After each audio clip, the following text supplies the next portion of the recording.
Soft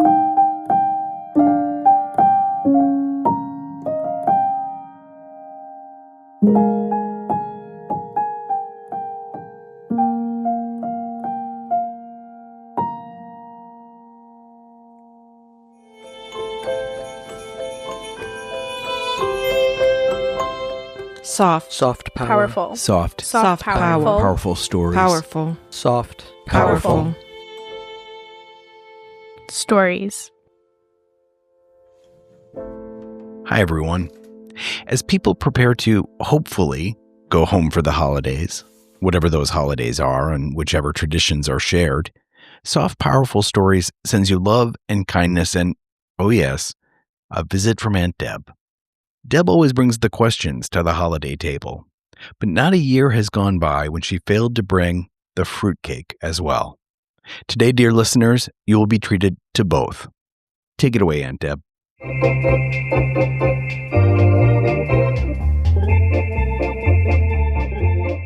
All right, listen up. Folks these days think fruitcake is some kind of a joke, but that's only because nobody makes it the way our mothers did, back when people still knew how to follow instructions and the world wasn't falling apart every 5 minutes. You start with real dried fruit, not those neon cubes you buy in plastic tubs. Raisins, currants, a few cherries if you must. Toss them with cinnamon and nutmeg and that tiny pinch of clove that reminds you of church basements and better manners.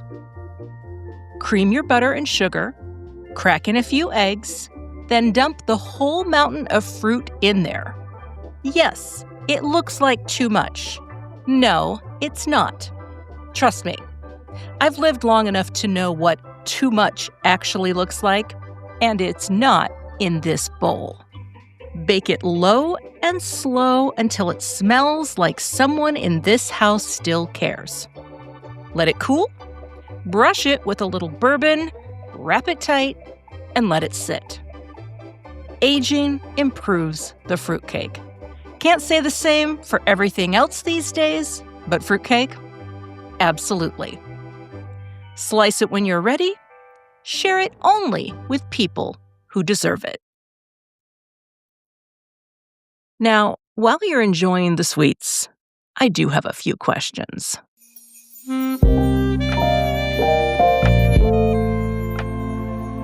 Let me just break in for 1 second, Deb. Before she starts asking questions, let me explain to you who will be answering those questions. Julius Coles, a longtime USAID veteran. E. Scott Osbourne, a former Peace Corps volunteer from Togo. Keith Mines, a retired soldier, diplomat, and peacemaker. Noelle Ojo, a former U.S. diplomat and USAID alumna. And Jack and Sarah Seybold, who served together as Peace Corps volunteers in Brazil after Sarah's solo Peace Corps experience in Turkey. Okay, Deb, they're all yours. Mr. Coles, I am of the opinion that we do invest enough overseas. I'm talking about our military, the strongest in the world. Do you disagree? America is always looked upon as being a great power. And part of being a great power not only rests with the military, it rests with the reputation of the United States as being a democracy and being humanistic and a willingness to help and aid people around the world to improve their quality of life. And I think in the long run, if you even talk to the military, they will tell you that the civil action programs that they carried out and the programs that worked with AID probably had more impact on most of these countries than they could have by being there in terms of military presence. People who have worked with the American government, especially Peace Corps and USAID, feel a very strong feeling of friendship toward us and respect for our country. And that respect has served us well throughout the world. And I'm very proud of that. I'm proud to be an American, to say we have done so much to improve the quality of life.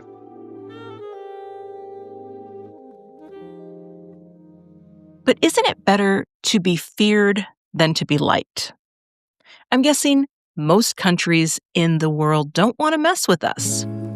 Given the choice, Miss Osbourne, shouldn't we help America?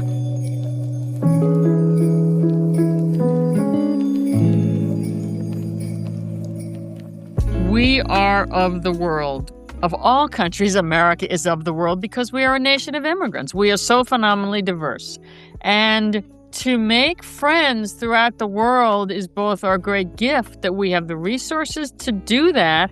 It also works to our advantage if you want to feel selfish as a nation, to have friends around the world and people who have warm memories or connections or a number to reach out with or a possible business opportunity or all of those things, a little familiarity. If we continue to make those, we have friends throughout the world. We do. And to not have that is isolating. I think it's certainly foolish at geopolitical levels. It feels foolish to me. I'm not in international business, but I can't imagine why you would want to cut yourself off from potential either customers or markets or suppliers.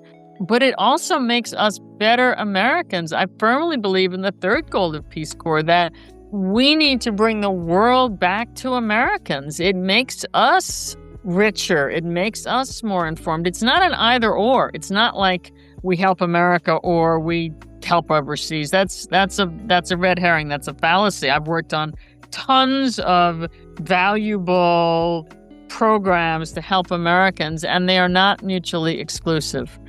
I could argue with you on many levels, but it is the best dollar spent in the U.S. government, possibly.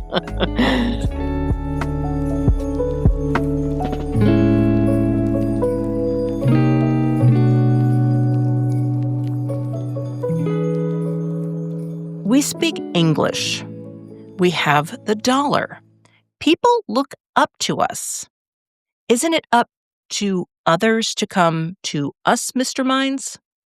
If you think about soft power, I mean, there's all the things that happen automatically, music and books and movies and business and all. There's a lot of things that are going on when America shows up in the world.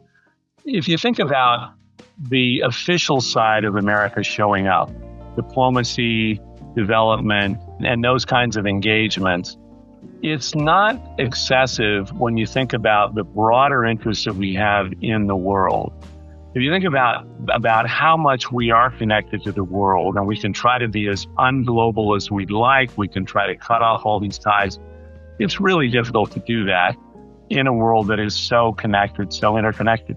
So thinking about, the ability of the United States to show up and to manage its interests on the official side, what we use for diplomacy, development, and defense abroad, it really is fairly small compared to, again, the broader world of our soft power that's going on automatically. But it's a critical part of it, because if we don't have that showing up on the official side to coordinate with foreign governments, to engage with foreign publics, to work through the issues that we have, all the other things really just kind of dissipate. So it's kind of the glue that holds it all together, that America really has, again, up until recently at least, a very strong brand. We show up with a good brand. People know us. They like us. We have a good brand. We have the ability to trade, to sell. Our language is predominant. Our dollar is predominant. We have tons of advantages. But that final little piece of it is how we interact government to government and on the official side, showing up and showing goodwill people to people, and then explaining ourselves to these foreign publics and things like that. And that's what diplomats do. That's what our aid workers do, and kind of taking it to that last official level to cement what is an already weighty kind of showing up in the world, I think is really not an excessive thing to expect and to ask. We can calibrate it as we want. We can go up, go down, but doing that well is something that really is important.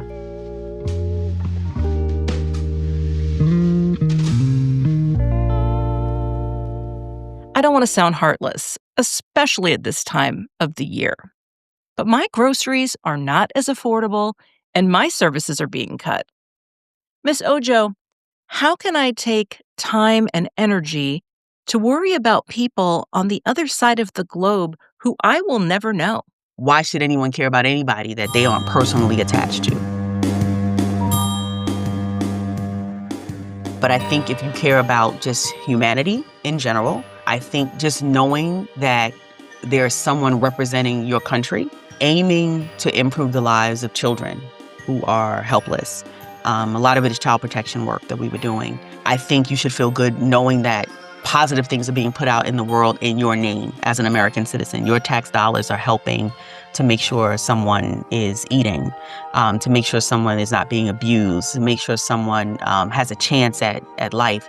There's a lot of things that we take for granted. The moment you start traveling internationally to developing countries, you will realize how privileged we are just to be American, no matter how poor we may be. Because I remember, you growing up, you're like, man, I was so poor, we didn't have cable, and I was so poor, we didn't have bread, and I had to eat bread and mayonnaise sandwiches. Okay, the poverty I'm talking about, there's no house, there's no running water, there is no clean water to drink, there is no bread, there is no mayo, and there's no TV, there's no electricity. So the level of, and then the idea that we have what we call compulsory education in the United States, meaning it is required and it is free.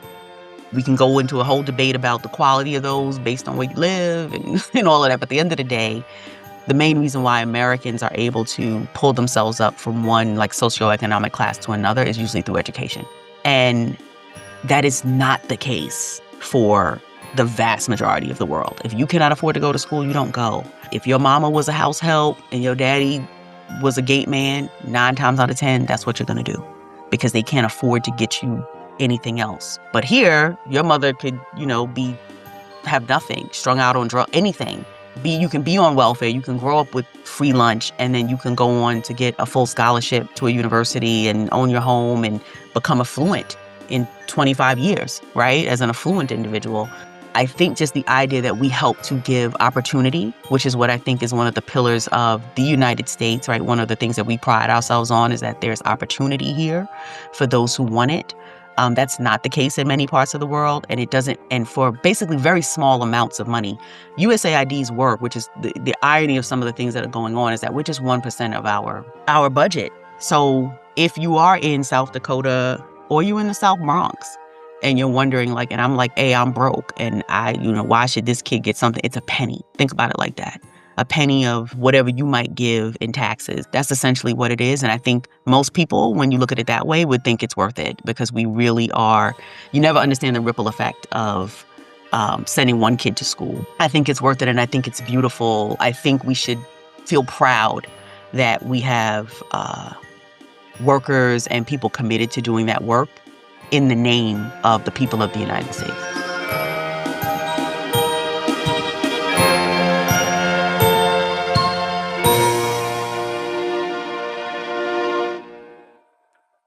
Okay, even if that sounds nice, given the scope of our own issues, we can't fix it all. Right, Mr. Seybold? I've thought about, I wonder what difference I made. As I say, I just looked up some pictures of the town that we lived in, which is now, I wouldn't recognize it at all. Instead of little houses on stilts down by the river, there's a road down there and hotels, and, it's 10 times the size it was when we were there. I wouldn't recognize the place. In a sense, though, and there's a hospital, school. I think that we were a stepping stone in the development of healthcare and education in our time there. I think we made a difference to some individual people, and they got to know what Americans are like. And of course, we got to know what it's like to live in a foreign culture, foreign to us, I mean. So it was so much benefit for us, and we just have to hope that it was equally or somewhat beneficial for the people we interacted with. So to you, Ms. Seybold, even if we do make some difference, even minor, doesn't it just go away when we leave? When I left Turkey, my roommate and I promised that we would meet there 30 years later, around the same time we left. And we did that. We walked through the town and went and looked for this little one-room schoolhouse near an old hospital that was really, really inadequate. What did we find but a 3-story building, nursing and midwifery college.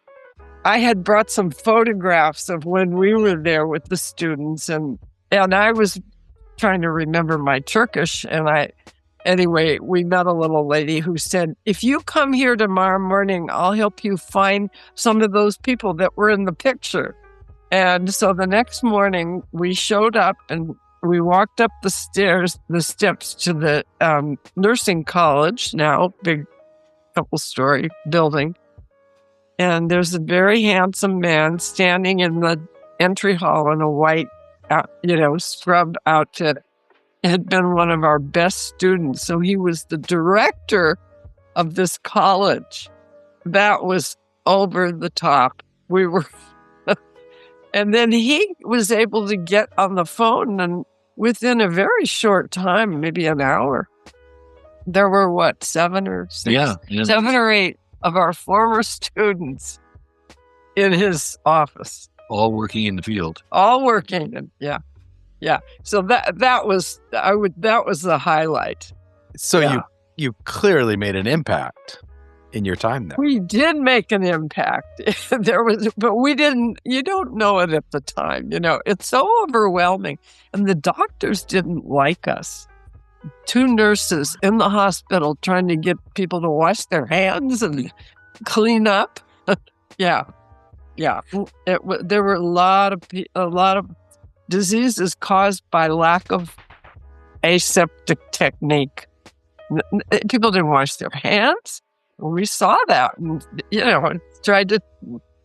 we taught it. And the nurses that I saw re-engaging with Sarah 30 years later made a point of saying that. You taught us to wash our hands and to, be aware of, what do you call it? Asepsis? Asepsis, and just conscious of the non-visible organisms that, yeah.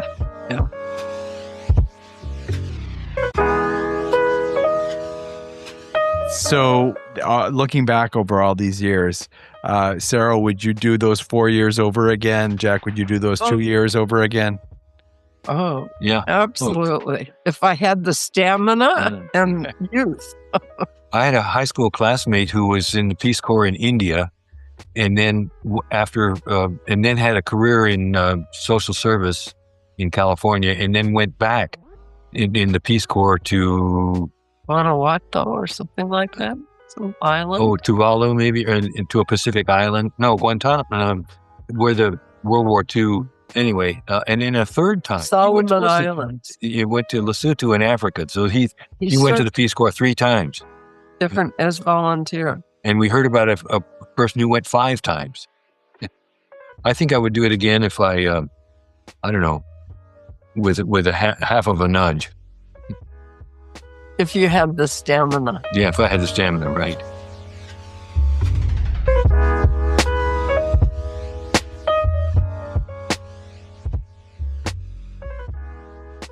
Huge holiday thanks to Aunt Deb for her fruitcake recipe and stubborn curiosity.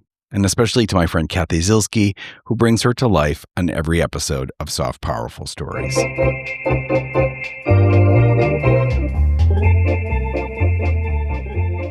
Thanks to our illustrious group of guests as well. For photos and book links, please look at the show notes at softpowerfulstories.org. In order of appearance, Julius Coles served nearly 3 decades as a senior official with USAID, including as mission director in then Swaziland and Senegal. He has also held executive positions at Morehouse College's Andrew Young Center for Global Leadership, AfriCare, and Howard University's Ralph Bunche International Affairs Center. Among his huge list of awards is Commander in the Order of Lion, presented by the President of Senegal. E. Scott Osbourne is an experienced writer, nonprofit manager, and advocate interested in gender equity, athletics, education, and international development. She has lived in 7 countries on 4 continents, including Togo, West Africa, where she served as a Peace Corps volunteer, and Moscow as a USAID NGO coordinator. Keith Mines recently retired from the U.S. Institute of Peace, which he joined after a long career in the U.S. State Department, where he worked on post-conflict stabilization, peace building, and negotiations. This work became the subject of his book, Why Nation Building Matters: Political Consolidation, Building Security Forces, and Economic Development in Failed, Fragile States. Noelle Ojo has served with both the U.S. State Department and USAID. Her postings have included Cameroon, Nigeria, Senegal, Ghana, and Washington, D.C. Her book, The Blackset Effect: The Black American's Guide to Relocating to Africa, was published in 2022. Jack and Sarah Seybold served as a Peace Corps couple in Brazil, following Sarah's solo Peace Corps experiences in Turkey. Sarah has had a long career as a pediatric nurse and mental health nurse educator. With an organization called Creating a Sober World, she coordinated 15 trips to then USSR, introducing groups to AA's 12-step recovering process. Jack worked for 3 decades with the New Haven School District in Union City, California. He also served as a volunteer at San Quentin Prison.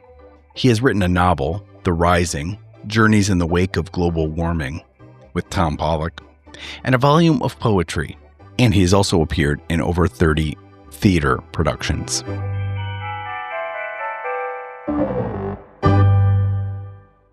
Thank you so much for listening. We appreciate it. If you haven't followed us already wherever you get your podcasts, please do so. Please leave a rating. It means a lot. And not only that, but it helps get those algorithms moving this show to the ears that need to hear it, or that we would like to hear it. You can find out much more by visiting our website at softpowerfulstories.org.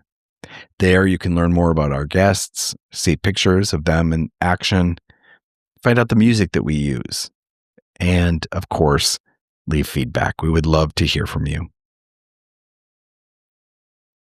My name is Christopher Wurst. I'm the host and producer of Soft Powerful Stories. Until next time. And scene.